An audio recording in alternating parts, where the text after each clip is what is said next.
The market on planet Threx was loud, filled with strange smells, shouts, and the clinking of metal chains.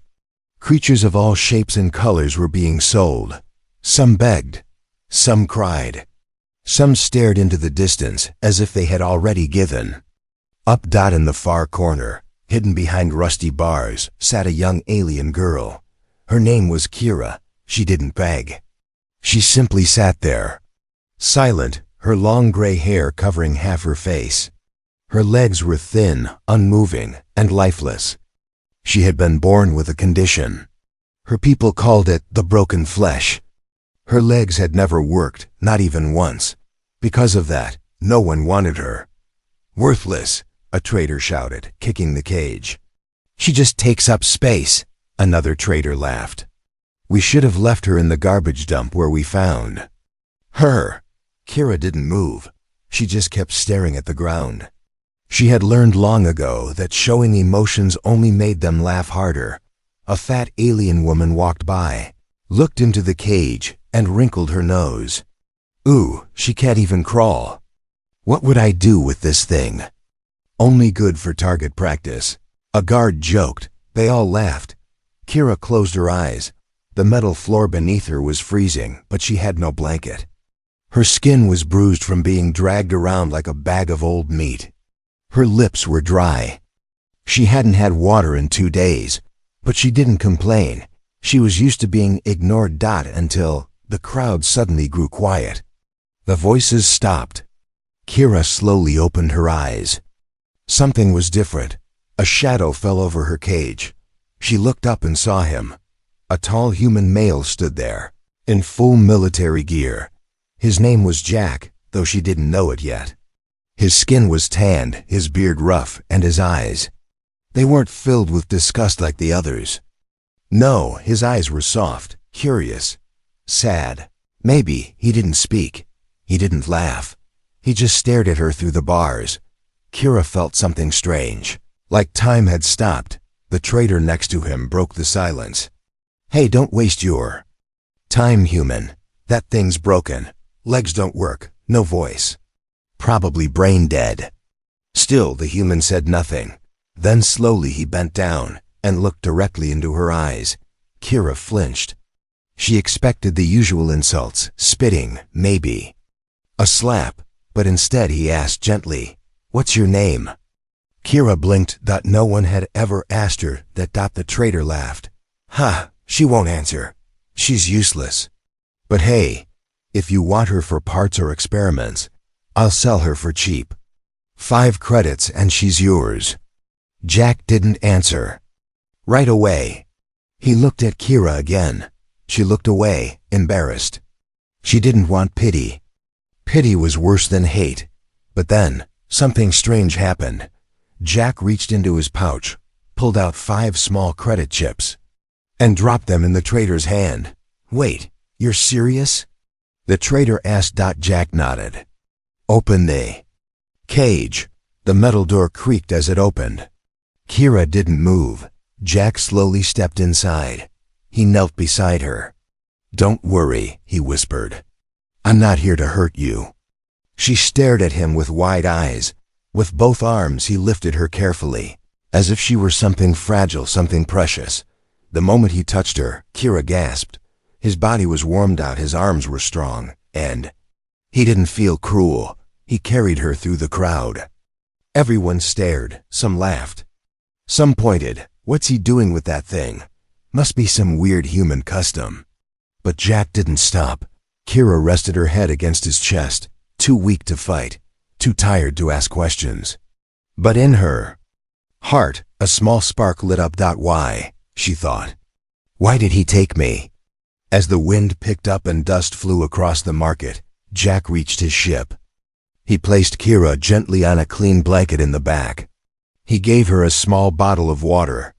She held it with shaky hands. "You're safe now," he said. Kira looked at him. For the first time in her life, she whispered, "My name is Kira." Jack smiled. And in that one moment, her world changed forever. The stars moved slowly outside the small window of the ship. Kira lay under a soft blanket, not because she asked for it, but because someone had finally cared enough to give her one. She wasn't used to warmth, not the warmth of a blanket, or the warmth of another soul out in the silence of the ship. Kira whispered to herself, "Why did he take me?" Jack was at the front of the ship, checking controls, setting their next course. But even from across the room, he kept glancing back at her, like he was making sure she was still there. Still. Safe. Kira noticed that no one had ever looked back for her. She expected him to make demands, orders, maybe worse. But when Jack returned and sat beside her, he didn't touch her. He didn't even ask questions. He simply placed a small tray in front of her, bread, soup, and water that wasn't dirty. Kira stared at the food. She didn't move, Jack noticed. Her hesitation. "It's not poisoned," he said with a small smile. "I made it myself. Might not taste great, but it's warm." She looked at him, confused. "Why feed me?" Jack leaned back, resting his arms behind him. "Because you looked hungry." Simple words, but they hit her like a wave. She reached for the bread with shaky fingers. Her hand trembled, but Jack didn't rush her. He just waited. After her first bite, her eyes filled with tears. Not because of the food, but because it was the first time in her life someone had waited for her. Later that night, Jack lit a small lantern and pulled out a data pad. Kira watched him in silence from her blanket. "You don't have to be afraid," he said softly. "You're not a prisoner." Kira whispered, "Then, what am I?" Jack turned to her and answered, "Someone I chose to help. Not because you're useful, not because I want something, just because no one else did." Kira's lips trembled. She had heard lies before. Sweet lies that led to pain. But something in his voice, his steady, honest voice, felt different. She lowered her eyes. I can't walk." "I know," he said calmly. "I'm broken." "No," Jack replied. "You're not broken. Your legs don't work, sure. But you're still whole. You're still here." Kira didn't know what to say. Her people had told her all her life that she was a burden, a curse. But this, human, he spoke as if she mattered. That night, Kira had a dream. She was walking, yes, walking on a green field under a blue sky she had never seen before. Birds flew above her, singing strange but beautiful songs. And ahead of her stood Jack, waiting with a smile. She woke up with a tear sliding down her cheek. The next morning, Jack helped her sit up. He didn't treat her like she was weak.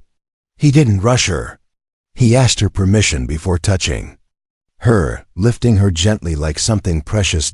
As he handed her a cup of warm tea, she finally asked the question that had burned in her heart. "Why me?" Jack didn't smile this time. He looked serious. "Because I saw your eyes," he said. "And in them, I didn't see weakness. I saw someone who had survived everything, and still hadn't given up." Kira blinked. "You didn't look at me like the others," she said quietly. Jack shook his head. "No, I looked at you like someone who deserves more." And then, just before he stood to check the ship's course again, he added something that stayed with her. "You're not a thing, Kira. You're a person. And I see you." In that moment, Kira didn't feel small. She didn't feel broken. She felt real. And for the first time in her life, the idea of hope entered her heart like a tiny light. The ship was quiet. Too quiet. Kira opened her eyes slowly. Jack was asleep in the pilot's chair, head tilted back, mouth slightly open. He looked peaceful. That scared her, because peace never lasted in her world. She stared at the blanket covering her. It was soft. It smelled clean. But it didn't belong to her. None of this did. Not the warm food, not the quiet room, not the safety. Nothing this good came without a price. She remembered the last time someone gave her a blanket. That man beat her a few hours later when she didn't thank him properly. No, she couldn't. Stay, not here. Not with a human who would eventually want something. They all did. She slid the blanket off. Cold air touched her skin. She gritted her teeth and dragged her body across the metal floor. Her arms were weak, but she had done this many times before. She pulled and pulled, slowly, quietly. She didn't want to wake him. She just wanted to be gone. Her fingers reached the ramp's control panel. She stretched. Her hand shook. Almost there. Almost. Click. The ramp lit up. She froze. Too loud. Too late. She turned her head in panic. Jack was already standing. He looked at her, not angry, not yelling, just confused. And then worried. Kira? His voice was soft, like he was talking to someone injured. What are you doing? She didn't answer. She pressed her body to the floor, trying to vanish. He stepped toward her slowly, like she was a wild animal ready to run or scream. I'm not mad, he said. I just want to understand. Still no answer. Then she whispered, you were kind. Too kind. So I knew something bad would come next. Jack stopped. His eyes softened. You thought I'd hurt you? Her silence was her answer. A moment. Past. Then Jack slowly knelt beside her. She tried to push herself away, but her arms were trembling now. She was too tired. Too weak. Jack placed a hand on the floor beside her, not touching her, just there. Kira, you don't have to run. You don't owe me anything. I didn't help you to use you. She blinked. Her throat tightened. I don't understand people like you, she whispered. Jack smiled gently. Most people don't understand me either. Then, without asking, he gently slid one arm under her back, the other beneath her knees. She flinched, expecting pain, but instead, she was lifted, carefully, gently, like a father carrying a sleeping child. You don't need to crawl anymore, he said. Not while I'm here. Back in her blanket, Kira didn't speak for a long time. She watched the stars outside the window. She watched Jack boil water for tea. She watched him act like nothing had happened. Then, quietly, she asked, do you think I'm weak? Jack didn't even look up. He just replied, no, I think you're the strongest person I've met. Kira blinked. Her heart beat faster. No one had ever said that before.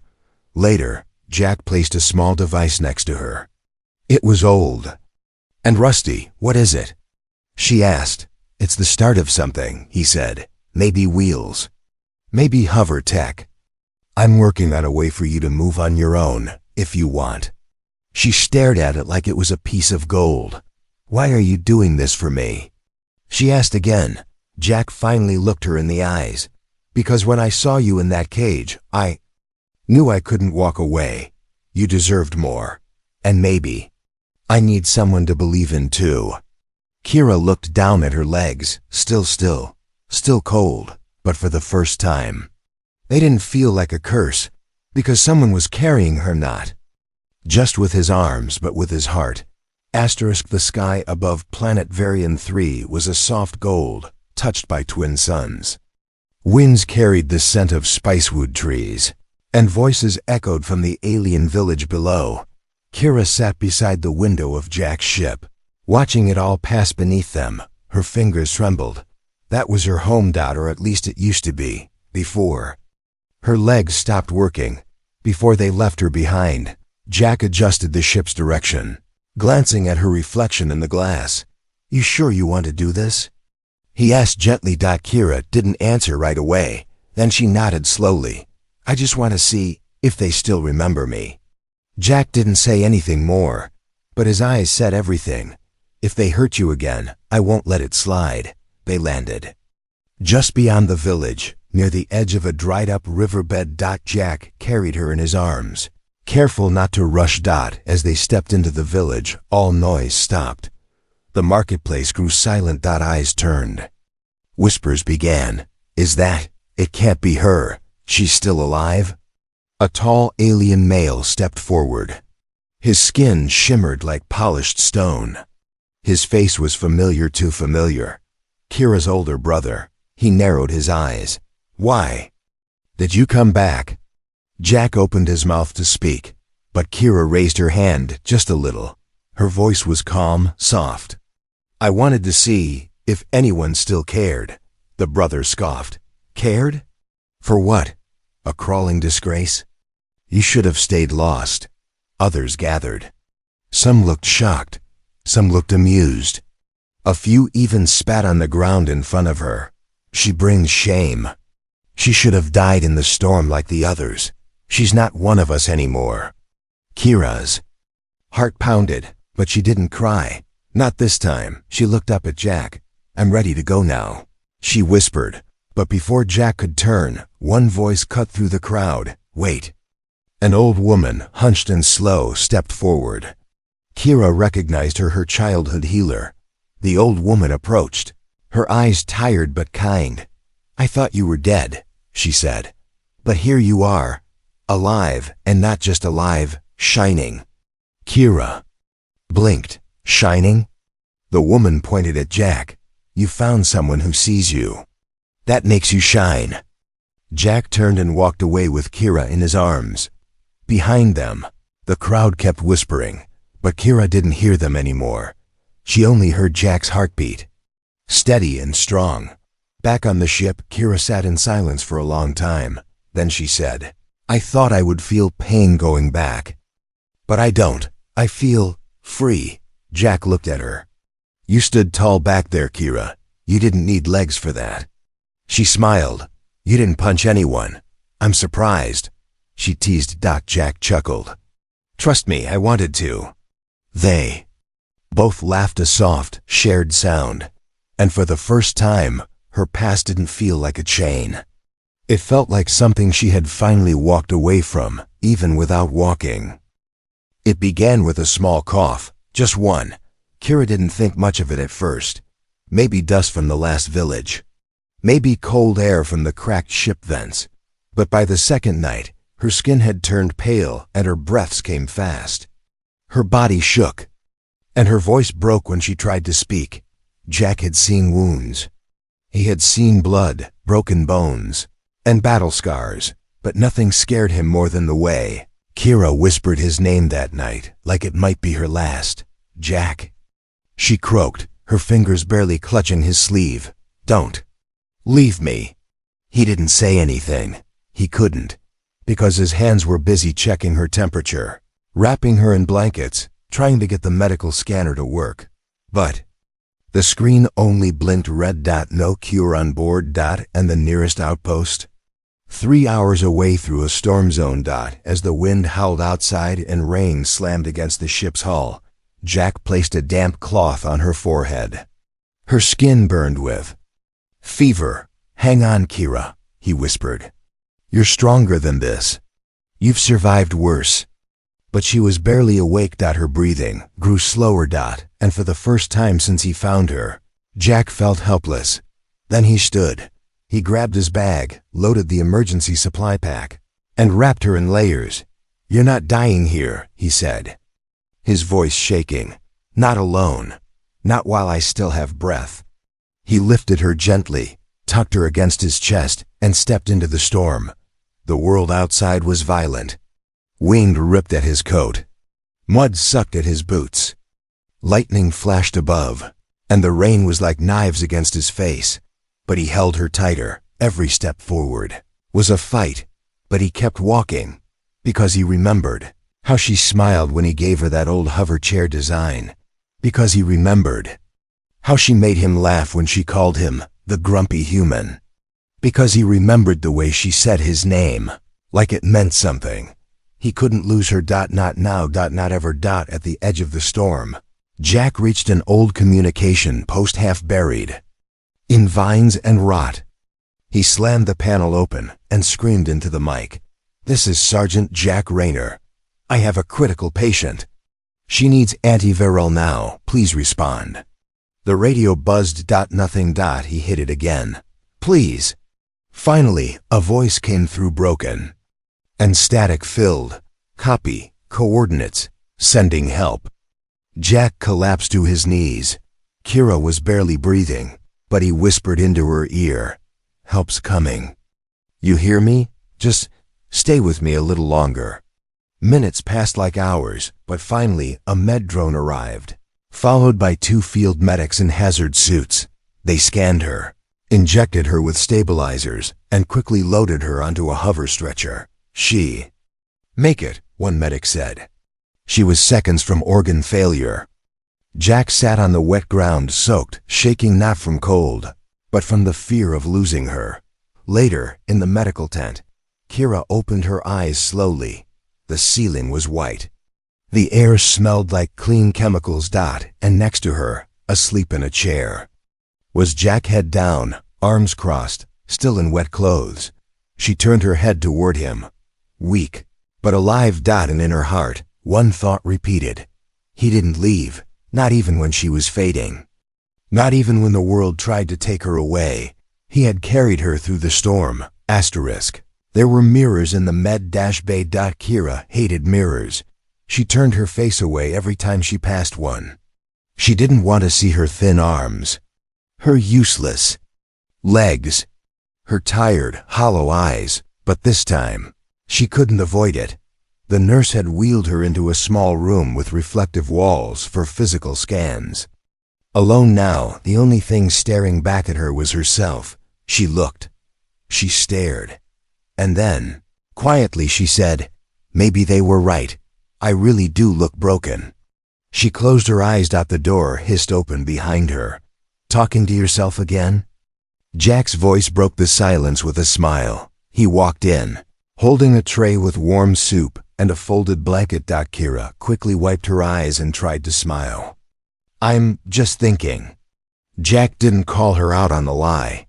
Instead, he sat on the chair beside her and gently placed the blanket around her shoulders.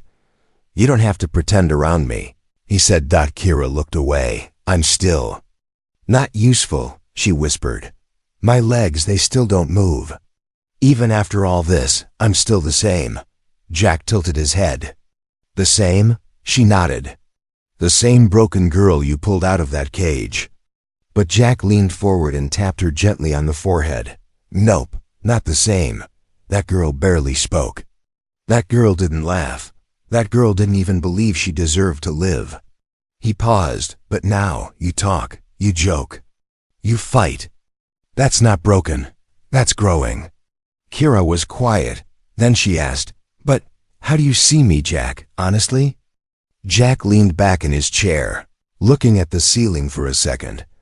"I see someone who's been through more than most soldiers I know, and still gets up every day, with no working legs, and dares to smile.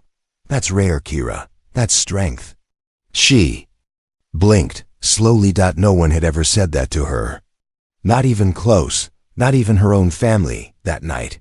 Jack worked in silence with a box of scrap metal, wires, and repulsor pieces. He didn't explain what he was doing, and Kira didn't ask. The next morning, he rolled in with something strange. It looked like a small, custom hover chair. It wasn't beautiful. It was scratched, welded by hand, and one side leaned slightly. But it worked. He smiled like a boy showing off his first invention. "Well," he said, "she won't win any races, but I think it's time you moved. On your own terms." Kira stared at it. Then at him, then back at the chair. I can't pay you back for this," she whispered. Jack shrugged. "Wasn't alone." Her hands trembled as she reached for the armrests. She slid into it slowly. It floated. It moved. She controlled it. And when it turned just a little to the left, she laughed. A real laugh. Bright, free, alive. Jack leaned against the wall and grinned. "That sound, your laugh, that's better than anything." Later that day, she drove the little chair down the hallway, faster than she should have. A nurse scolded her. "Slow down, patient 041. Kira only giggled. Jack watched from the corner and muttered, "Troublemaker." And for the first time, Kira felt like more than just someone surviving. She felt human, whole, wanted, even if her legs didn't move. Her heart was racing. The stars were quiet. Too quiet. Kira sat near the ship's entry hatch, watching Jack adjust the scanner panels. Something felt wrong. The silence outside wasn't peaceful. It was heavy, like a storm holding its breath. Then came the sound, a distant growing louder by the second. Jack froze. "That's not weather," he said. Kira's heart jumped. "What is it?" Jack grabbed his blaster and ran to the control deck. The monitor flashed red dot, multiple life forms approaching armed. "It's the Korlock Raiders," Jack muttered. "They've tracked my ID signature. I thought I lost them." Kira's blood ran cold. She had heard stories of Korlock's pirates who took what they wanted and left destruction behind. "No mercy, no survivors. Take the escape pod," Jack said suddenly, turning to her. "Now." "No," she whispered. "This isn't a debate, Kira. I'll stall them. You get out." But she shook her head. "You carried me through a storm. I won't leave you to die in one." The door exploded. Smoke and fire filled the air. 4 Korlock warriors entered, tall and armored, weapons raised. They saw Jack. They saw Kira in her hover chair. One of them laughed. "You travel with broken pets now, human." Jack stepped forward, blaster aimed. "Touch her, and I'll bury all of you." The Korlock leader chuckled. "Brave, but stupid." Then he raised his weapon. Bang. Jack screamed. He was hit in the side, falling to the floor, bleeding fast. Kira screamed his name. "Jack," the raiders laughed again. "He was easier than I thought." They turned to her. "Maybe we'll take the girl after all. Trade her for scrap." Kira's hands shook on the hover chair's controls. She backed up slowly. Her eyes burned not with fear, but with rage. Her heart thundered in her chest. And then she stopped backing away. Instead, she drove forward. The Korlock leader raised an eyebrow. "What do you think you're doing, cripple?" Kira stared at him. No words, just one slow breath. Then she activated the chair's core overload system. A bright red warning glowed beneath her seat. "Warning, emergency shield burst. Stand clear." "Leader, blink." "No, you wouldn't." Boom. A pulse of energy blasted from the chair in all directions. The pirates were thrown backward like rag dolls. The ship rattled. Jack looked up from the floor in shock. Smoke filled the room. Sparks fell from above. And in the middle of it all was Kira, hovering, breathing hard, face glowing with fire. She turned to the last raider still standing and said with a voice like steel, "He saved me. I saved him. Now leave." They ran. Every last one, not because of her weapon, but because of her will. Later, Jack lay in the med bay, patched up and recovering. Kira sat beside him, her hand holding his tightly. "You saved me," he whispered, his voice hoarse. "I told you," she said softly. "You don't always have to carry me. Sometimes I'll carry you." He smiled. "You stood up for me." She nodded. "Even without legs." Jack looked into her eyes. "You're stronger than anyone I know." She smiled back, and for the first time in her life, Kira believed it. Kira wasn't broken. She was brave. She was whole. She was loved. And she was no longer alone.